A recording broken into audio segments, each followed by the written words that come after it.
matière. Donc, moi, je vais apporter juste 2 ou 3 choses sur l'onction et on va comprendre. Exode chapitre 31, on va lire à partir du 1er jusqu'au 4e verset. J'aimerais nous inviter à nous tenir debout pour honorer la parole de Dieu. L'Éternel parla et dit, donc il s'adressait à Moïse, sache que j'ai choisi Betsalel, fils d'Uri, fils de Hur, de la tribu de Juda.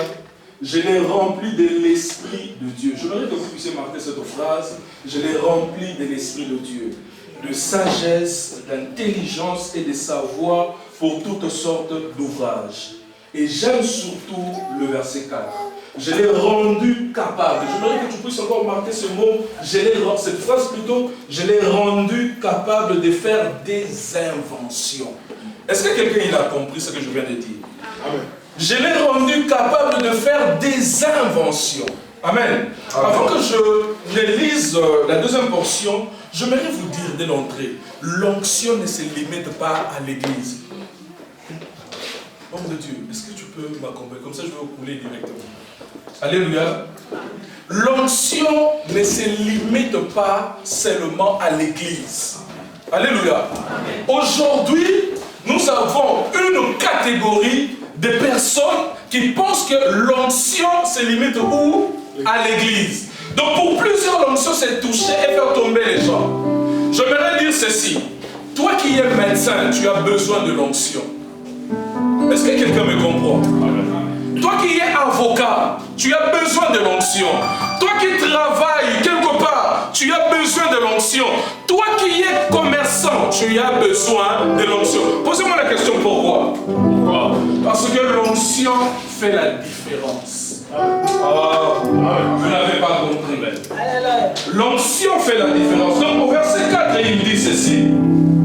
Je l'ai rendu capable de faire des inventions, de travailler l'or, de travailler l'argent et le rein. Est-ce que l'église a travaillé l'or? Est-ce que l'église a travaillé le rein? Alléluia. J'aimerais comprendre encore les livres de 2 Corinthiens. Je ne veux pas parler de Actes chapitre 1er verset 8, mais j'aimerais qu'on aille dans 2 Corinthiens chapitre 3.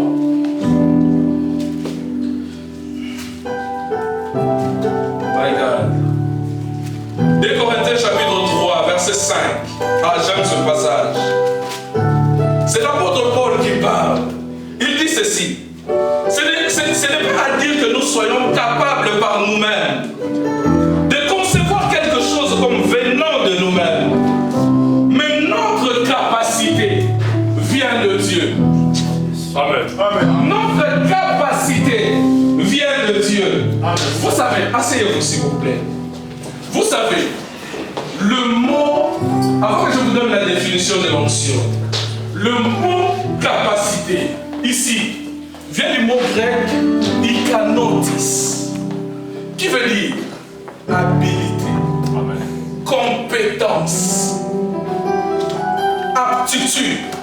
Alléluia. Amen. L'apôtre Paul voulait simplement dire, ce n'est pas que nous soyons capables par nous-mêmes de concevoir quelque chose comme venant de nous-mêmes, mais notre aptitude, notre habilité, notre capacité vient de qui? De Dieu. Alléluia. Celui qui a l'onction, il n'a pas besoin d'imaginer quelque chose. C'est l'onction qui vient lui donner des idées. Amen. Oh my God, est-ce que je parle à quelqu'un? C'est lui qui a l'onction. La Bible dit, ce n'est pas que nous soyons capables de concevoir quelque chose comme venant de nous-mêmes, mais au contraire, notre capacité, c'est-à-dire l'onction, c'est les mains, les bras de Dieu en mouvement. Amen. Ce n'est pas moi qui travaille, mais c'est Dieu qui travaille. Comment est-ce que je peux arriver dans la vie d'une personne et je regarde la personne, je commence à lui dire, est-ce que c'est toi-même normal? Comment il voit ma vie? Comment il sait que j'ai 2 enfants? Comment il sait que je travaille à Colruyt? Comment il sait que l'année passée j'avais perdu mon père? C'est l'onction. Amen. Alléluia. Amen. C'est l'onction. Bien-aimés dans le Seigneur, laissez-moi vous dire quelque chose cet après-midi. L'onction, c'est l'approbation de Dieu. Amen. Amen. Amen. Vous savez, dans le livre de Jean, au chapitre 3, la Bible dit ceci. Nous savons, c'est Nicodème qui parle, que tu es un docteur qui vient de Dieu. Parce que le miracle que tu fais, personne ne peut le faire si Dieu n'est avec lui. Alléluia. Amen. Celui qui a l'onction, il a l'approbation de Dieu. Amen. Il marche avec Dieu. Ce n'est pas lui qui travaille, mais c'est Dieu qui travaille par lui. Amen. Amen. Alléluia. Donc je suis en train de définir l'onction. J'ai dit que l'onction c'est l'approbation. Vous savez, il y a des choses. Quand tu vois quelqu'un ressuscité des morts, quand tu vois quelqu'un avec 5 pains et 2 poissons nourrir 5000 personnes, tu te dis non, il y a un esprit derrière. Il y a quelque chose. Ça c'est la magie. Non, ce n'est pas la magie. C'est l'onction. C'est la magie. Vous savez, j'aime Jésus. J'aime Jésus. Il a regardé les disciples. Il a dit, il vous est avantageux que je m'en aille. Si je ne m'en vais pas, le Saint-Esprit ne viendra pas. Vous savez, au jour d'aujourd'hui, on ne sait pas voir si les chrétiens sont la tête ou la queue. Les chrétiens ne cessent de pleurer. Le chrétien ne cesse d'aller demander à gauche et à droite. Vous savez pourquoi? Parce que ce qui fait de nous la force, c'est l'onction. Alléluia. Tu ne seras jamais premier dans ton travail si tu n'as pas l'onction. Alléluia. Alléluia. Vous savez, le business que tu fais, il y a beaucoup de personnes qui le font aussi. Alléluia. Mais qu'est-ce qui fera la différence? C'est la même chose que toi tu vends. C'est la même chose aussi que eux ils vendent. Mais la différence c'est quoi? C'est l'onction. On achète ton produit, on le prend, on dit non, je n'irai pas là-bas. C'est là-bas que je dois aller. Alléluia. C'est parce que tu as quoi? L'onction. Et j'ai aimé tout à l'heure ce que l'homme de Dieu a dit. Il peut y avoir 18 000 femmes. Mais le jour où Esther s'est présentée, le jour où elle s'est présentée, on n'a pas regardé les autres. Qu'est-ce qui a fait cette différence? C'est l'onction. Alléluia. Oh my God. Est-ce que je parle à quelqu'un? L'onction, c'est la présence manifeste de Dieu. Vous savez, Dieu, il est omniprésent. Mais la manifestation de la présence de Dieu n'est pas omniprésente. Oh, amen. Dieu, il est en Chine. Dieu, il est aux États-Unis. Mais Dieu ne se manifeste pas partout. Amen. Alléluia. Amen. Il se manifeste simplement là où sont ses enfants. Amen. Mais ces enfants qui ont quoi? Qui ont l'onction. Amen. Vous savez, j'aime l'apôtre Paul dans 1 Corinthiens chapitre 14, verset 25. Il dit, imaginez que tous prophétisent ici. Et que entre dans votre assemblée un homme croyant et que les sentiments de son cœur sont jugés. Il tombera face contre terre. Il adorera Dieu et il dira que Dieu est parmi vous. Pourquoi Dieu est parmi vous? On ne voit pas Dieu. Mais comment est-ce qu'il dit que Dieu est parmi vous? Parce que vous avez jugé son cœur. Grâce, Dieu est déjà sur l'onction. I feel anointing. Je sens déjà l'onction sur toi. Je sens déjà l'onction. On va bientôt décoller. Oh my God. Alléluia. Amen. Il dit qu'il entre et ses sentiments, ses secrets qui sont dans son cœur sont jugés. Il dit non, je vais d'abord me mettre à genoux et adorer parce que Dieu est ici. Frères et sœurs, si tu as l'onction, tu vas devenir une adresse. Alléluia. Amen. Si tu as l'onction, tu vas devenir quoi? Une adresse. Une fois à l'église, j'ai vu une maman. Elle a quitté à Orléans.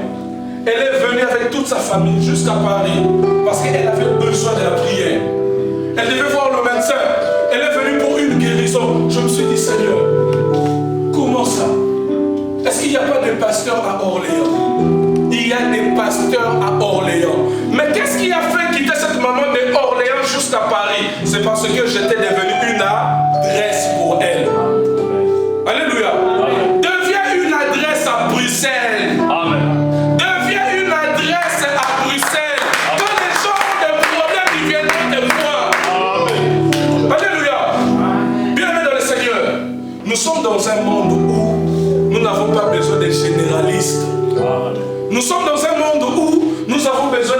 spécialiste. Amen. Si vous allez à l'hôpital consulter un généraliste, la facture ne sera pas la même chose avec un généraliste, un spécialiste. Est-ce que je parle là aux spécialistes?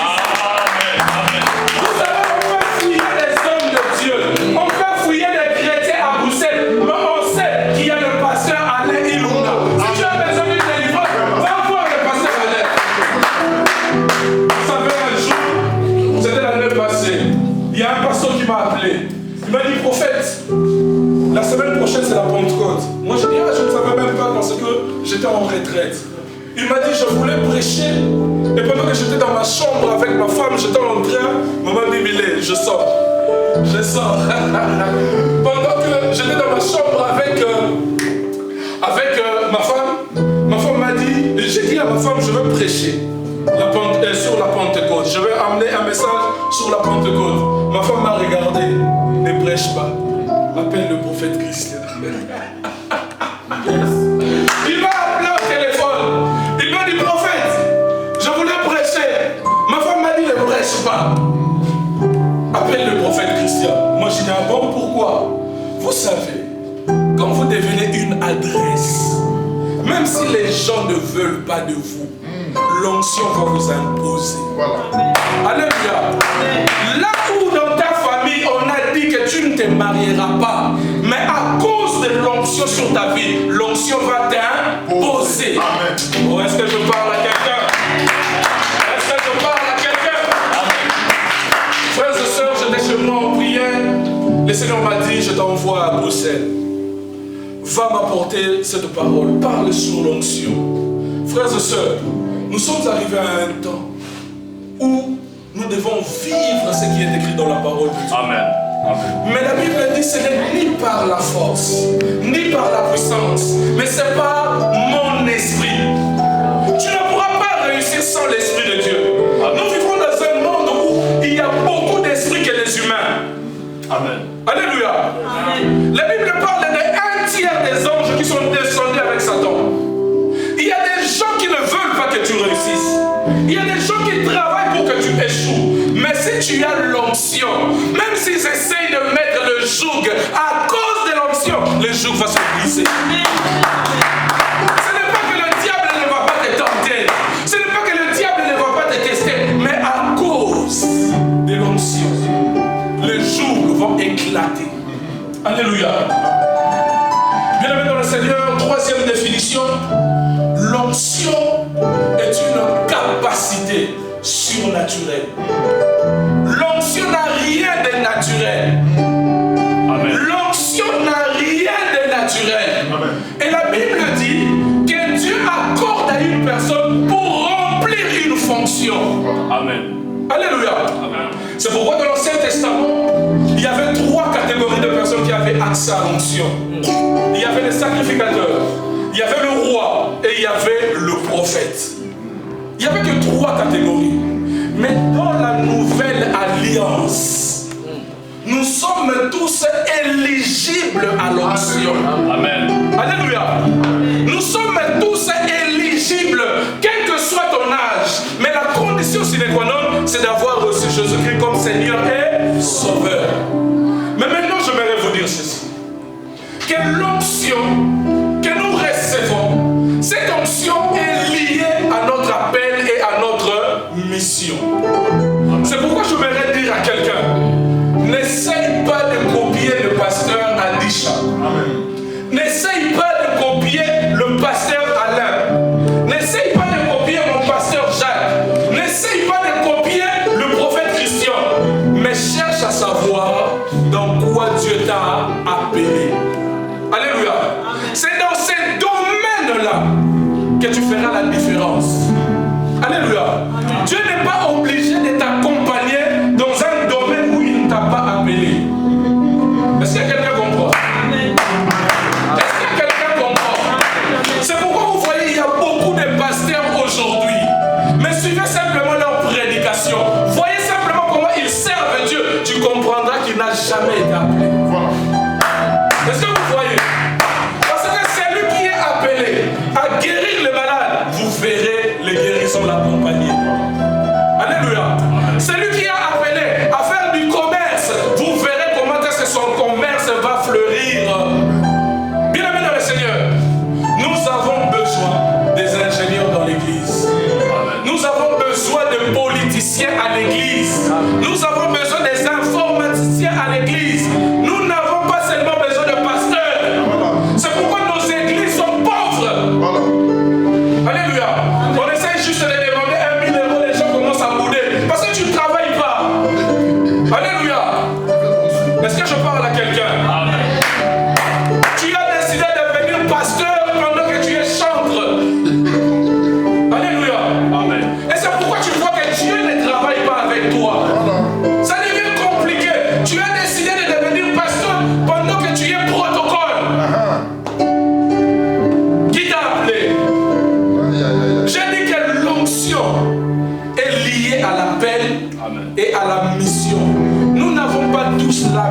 l'onction.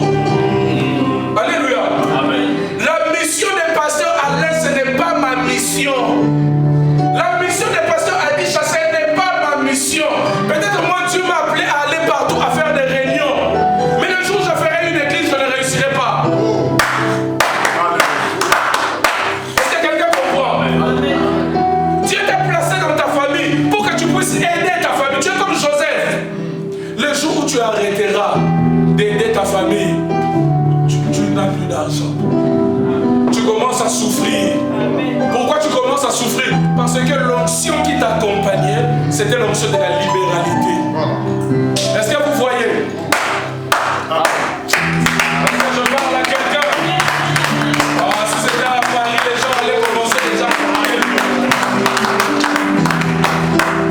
Vous savez, il y a un mot, ou soit un verbe, qui marche toujours avec l'onction. Rempli. Dieu n'est rempli que des hommes qui sont informes et vides. Alléluia. Dieu n'est rempli que les gens qui sont informes et vides. Et l'apôtre Paul dit ceci. Sachez bien aimés, que parmi nous, Dieu n'a pas appelé beaucoup de sages de ce monde. Vous savez, si tu es tellement intelligent, tu n'auras pas besoin de l'onction. Tu penseras que tu trouveras la solution avec tes forces. Mais avec Dieu, tu dois lui montrer que je suis incapable. Alléluia. Seigneur, je vais prêcher demain à Bruxelles. Je ne sais pas qu'est-ce que je vais dire. Seigneur, je vais... Est-ce que l'onction est en train de circuler dans la salle? Alléluia. Dieu travaille avec des hommes et des femmes qui reconnaissent leurs faiblesses. Prenons le cas de Moïse. Moïse bégayait.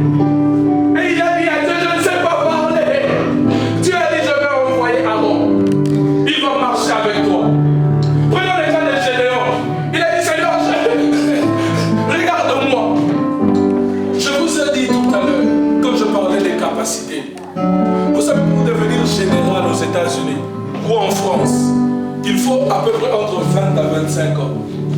Mais avec Dieu, quand l'onction vient dans ta vie, un batteur de fromage le matin, le soir, il devient un vaillant héros. Un vaillant héros. Amen. Vous savez, my God. Vous savez, j'aime l'onction du Saint-Esprit. Un jour, nous étions dans une réunion. Le Seigneur m'a dit, tu vois la personne qui est en face de toi, il a un problème au niveau du cou, son cou ne bouge pas. Le Seigneur m'a dit, sa maladie, c'est, on dit quoi, torticolis, là où l'est. L'article dépend de celui qui emploie. Donc, un torticolis. Le Seigneur m'a dit, impose tes mains au niveau du cou et souffle sur la personne. Imaginez, j'ai diagnostiqué la personne sans que je sois médecin. Alléluia. J'ai diagnostiqué la personne sans que je sois quoi? Médecin. Mais pour diagnostiquer une personne, il doit aller à l'hôpital. Scanner. On regarde pourquoi son cou ne bouge pas. Et le médecin conclut que c'est un torticolis. Mais moi, sans aller faire passer la personne un scanner, j'ai dit qu'il avait un torticolis. Après, pour cette maladie-là, peut-être il faut 6 mois qu'il mette de trucs, de pommades qu'on bouge. Mais simplement, en touchant et en soufflant sur la personne arrive à bouger les coups. Où est-ce que j'ai fait la médecine? Médecine de Dieu. Donc en une fraction de seconde, je suis passé de Christian Kalamata à médecin. En une fraction de seconde. Mais dites-moi maintenant ceux qui font 10 ans d'études.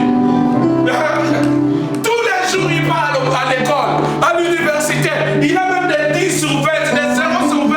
Et à la fin il dit, ah Seigneur merci. Mais en une fraction de seconde, avec l'onction, tu peux accomplir des choses. Vous savez, quand vous vous trouvez devant la mer morte, pour traverser la mer morte, il faut des bateaux. Mais avec l'onction, Dieu dit à Moïse, étends la main et fends la mer. Comment il a fait? Comment est-ce que Jésus a fait? 5000 personnes, femmes et enfants. Tu les as nourris avec 5 pains et 2 poissons. Comment il a fait? Vous savez, bien aimé dans le Seigneur, je voudrais terminer par quelque chose. Dans Matthieu chapitre 25, la Bible parle de la parabole des talents. Vous savez, j'ai toujours lu ces paraboles, cette parabole. Mais je n'ai jamais compris. À partir du 14e et jusqu'au 15e, la Bible dit ceci, qu'il a donné au premier 5, au second 2, et au dernier un seul talent. Mais regardez le verset qui vient après. À chacun selon sa capacité. Vous savez, les capacités de Dieu qui sont en nous, si tu arrives à comprendre ce qui est en toi, on peut te déposer en Chine, main vide, mais à cause de ce que tu as, à cause de ce que tu as, on comprend aux États-Unis, dépose-moi aux États-Unis, avec 0 €, je dirais donnez-moi le micro. Donnez-moi quoi? Le micro. Il suffit que j'ouvre ma bouche et que je parle. Les gens viennent au prophète. Vous savez pourquoi? Parce que j'ai ouvert ma bouche et j'ai compris qu'en moi, il y a quelque chose. Vous savez, Akab n'avait pas peur d'Élie, mais il avait peur de ce qu'Élie transportait. Il avait peur d'un homme qui pouvait parler et la pluie n'est plus tombée. Où sont ces hommes à Bruxelles? Alléluia. Où sont ces hommes dans le corps du Christ? Vous savez, aujourd'hui, nous vivons un christianisme de bas étage. Nous vivons un christianisme où les gens se contentent de ce qu'ils vivent. Les gens ne vont pas dans la présence de Dieu pour lui dire, Seigneur, tu es le Tout-Puissant. C'est toi qui as créé toutes choses. Seigneur, agis, fais quelque chose. Mais les gens, ils se contentent de leur petite vie. Bien-aimés dans le Seigneur, vous savez, j'aime la Bible, quand la Bible dit jusqu'à présent, vous n'avez rien demandé. Demandez, afin que votre joie soit grande. Vous savez, n'hésitez pas à demander des grandes choses à Dieu. Demandez l'onction de Dieu, et l'onction va arriver dans votre vie. Amen. Vous savez, au jour d'aujourd'hui, depuis que le Saint-Esprit est descendu sur la terre, il ne cherche que des gens qui ont soif. Si tu n'as pas soif de Dieu, tu ne verras pas Dieu se manifester dans ta vie. Amen. Vous savez, à un certain moment, vous comprendrez que Dieu ne fonctionne pas de la même manière que les hommes. Dieu, il nous attend. Il veut que nous venions vers lui. Qu'on lui dise bien qu'il sait de quoi nous avons besoin. Mais il nous attend. Viens, parle-moi, demande-moi des choses. Alléluia. Mais quand tu demandes, tu dois croire à cela. Et c'est pourquoi ce soir, pendant que le Seigneur me parlait, il m'a dit ceci. Parle de l'onction. Et pendant qu'il me parlait, j'ai entendu ces cantiques. Je suis disposé, enflammé. C'est ça. J'ai entendu ces cantiques. Pourquoi le Seigneur m'a fait entendre ces cantiques? Parce que le Seigneur m'a dit que les gens doivent se disposer à recevoir. Et comment se disposer? La première des choses, le pasteur a si bien expliqué. Mais il y a une chose. Le cœur. Le cœur. Vous savez, pour voir l'onction se manifester dans ta vie, tu dois regarder d'abord à ton cœur. Si tu es jaloux, tu es aigri, tu es méchant, tu es envieux, tu n'auras pas l'onction du Saint-Esprit. Alléluia. Amen. Toutes les personnes qui ont reçu l'onction et qui ont changé leur état de cœur, le Seigneur s'est retiré à un certain moment. Alléluia. Amen. Alléluia. Alléluia. Amen. Alléluia. Amen. Pendant que tu es en train de dire Amen, moi je suis en train de monter. Alléluia. Amen. Bien-aimé dans le Seigneur, le cœur, quand tu es disposé, vous savez, quand tu as un bon cœur, le Seigneur finira toujours par te donner ce que tu lui demandes. Amen. Très souvent, nous ne recevons pas. C'est à cause de la disposition de nos cœurs. Alléluia. Amen. Trésor, je vais te dire ceci. Grâce, tu peux me laisser.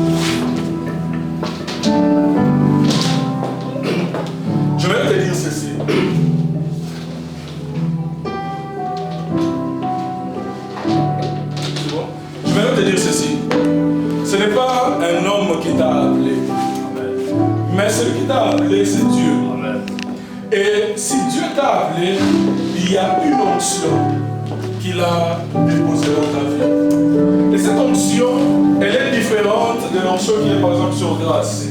Elle est différente de l'onction qui est sur moi. Pourquoi je dis ça? Je te voyais dans une vision en train de mettre beaucoup de chemises, d'essayer plusieurs chemises. Et pendant que tu essayais plusieurs chemises, j'étais en train de voir que ces chemises étaient larges. Ce n'est pas à ta taille.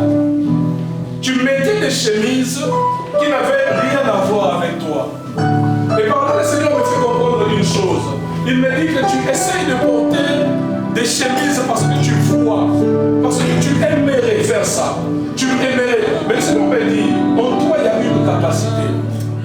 Il y a quelque chose qui est en toi. Mais tu dois laisser le Seigneur commencer à te guider par rapport à cela.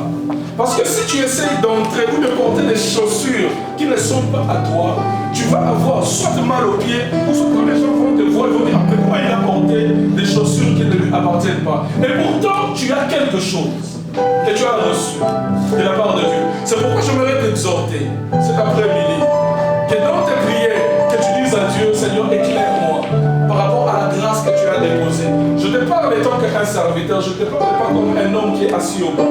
Mais étant qu'un serviteur, tu as un appel et tu as une mission. Mais cette mission, tu pourras l'atteindre simplement si tu regardes à Dieu.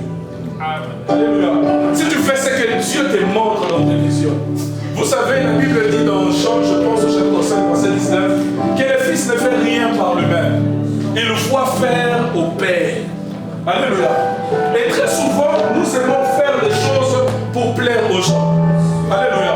Mais nous ne faisons pas les choses pour plaire à Dieu. Et de cette manière, quand nous faisons les choses pour plaire à nous-mêmes ou plaire aux autres, nous n'atteindrons jamais les objectifs de Dieu dans notre vie. Est-ce que cette parole t'a bien? Amen. Amen.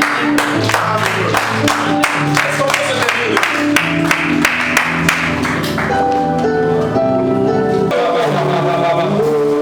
Dieu ne va jamais mentir. Dieu ne va jamais mentir. Le Saint-Esprit est là. L'Esprit de Dieu est là. L'onction de Dieu est là. Merci pour ton onction, Jésus. Merci pour ton onction. Le Saint-Esprit est en train de visiter Jésus.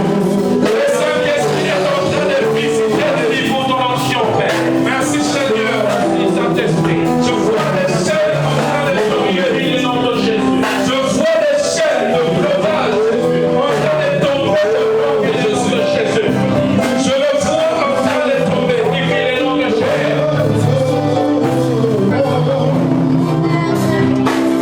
Merci Jésus.